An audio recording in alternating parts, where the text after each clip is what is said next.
And just like that, Netflix has purchased Warner Brothers. Now, let's be clear, there is a lot that they're going to have to go through in terms of regulators and the government to get this deal to happen. There might be a lot of changes that have to be made in terms of what Netflix can own. I believe they're spinning off Discovery, the Warner Brothers Digital into Discovery Global, which will be a separate public company. But as you can see here, Netflix to buy Warner Brothers in 72 billion-dollar deal after brutal bidding war. Now, what does this mean?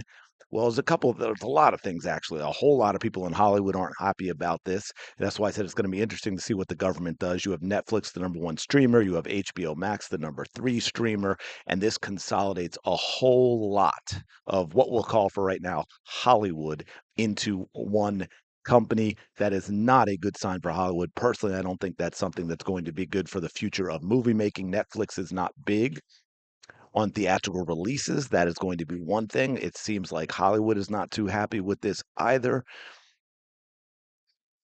But what I want to talk about right now, as you can see, here it is. Netflix official offer officially accepted. Discovery Global split still happening. So that's going to be run off into a separate company. I want to go through this a little bit because this is going to take us into something that I really want to talk about, which you probably already know if I did the title correctly for the video.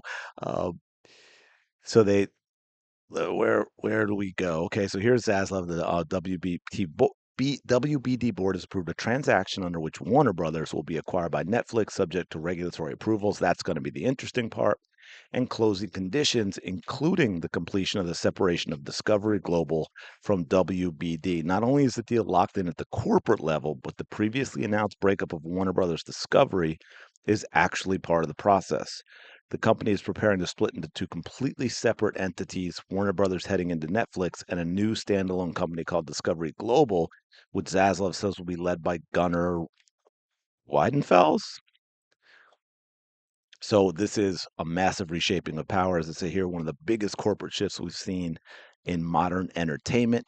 Netflix gains a legendary studio with some of the most valuable IP in history, and Discovery gets spun into its own orbit. And to that point, so Netflix is getting, well, of course, DC Comics, right? They're getting Harry Potter, they're getting Lord of the Rings, they're getting Game of Thrones, they're getting HBO and HBO Max. HBO Max, as I mentioned, the third largest streamer. They're getting Looney Tunes, Scooby Doo, and on and on. I mean, Warner Brothers has an incredible IP library that's now going to belong to Netflix going forward.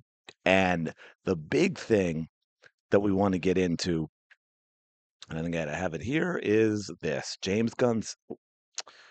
Come on, why would you do that to me? I was at the top here. Sorry. James Gunn safe. Netflix says it will maintain Warner Brothers operations and theatrical releases. Now, of course, they could be saying that just so they don't cause a panic, but this is something that we've talked about before. We've seen Zack Snyder recently, you know, putting a lot of stuff on social media that has to do with his DC universe. We saw Gal Gadot just post something recently. I think it was the she posted a clip never seen before of her and Ben Affleck's in their screen test together, and thanking Zack Snyder for giving her the chance.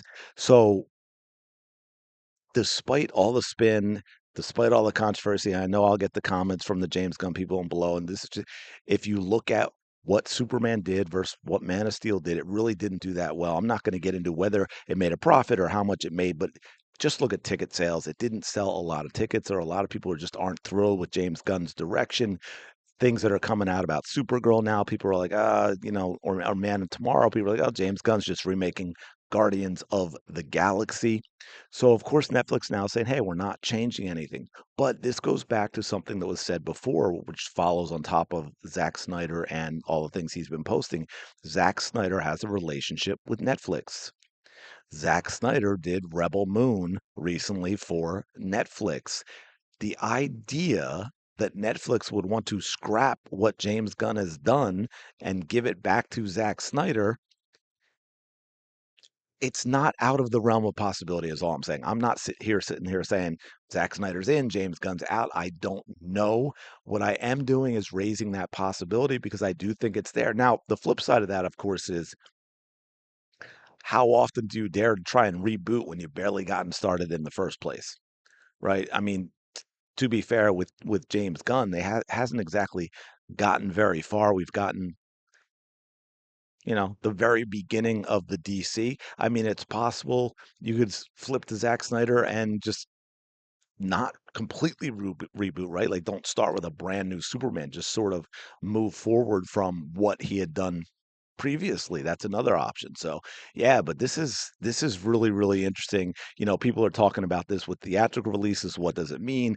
Netflix is saying they're keeping what Warner Brothers typically does in terms of their scheduling and their theatrical releases and so forth. But that doesn't mean that it's always going to be like that, right? Changes can get made over time. Now, it says here, reports have noted that exhibitors push back hard against the idea of Netflix shrinking theatrical windows. Maintaining the existing structure appears to be a concession to keep theaters on board and stabilize the release strategy for high budget films. Now, what's really, really interesting about this, here's the James Gunn thing, keeping current operations also implies Netflix will retain Warner Brothers executives, which could include James Gunn as head of the DCU. But again, it's a lot of boilerplate, right? If you're taking over and you've got all these questions and people might be panicking, employees. I mean, yeah, you want to say whatever you need to say to calm nerves because you truly don't know. Right now, Netflix has to get in there and look at what it is they want to do now that they actually are going to own Warner Brothers and then make those decisions. So, anyway, it's going to be really interesting to see how this goes going forward. Let me know your thoughts in the comments below. Appreciate you checking out the video. Smash the like button, subscribe to the channel. Really do appreciate it. I will talk to you later.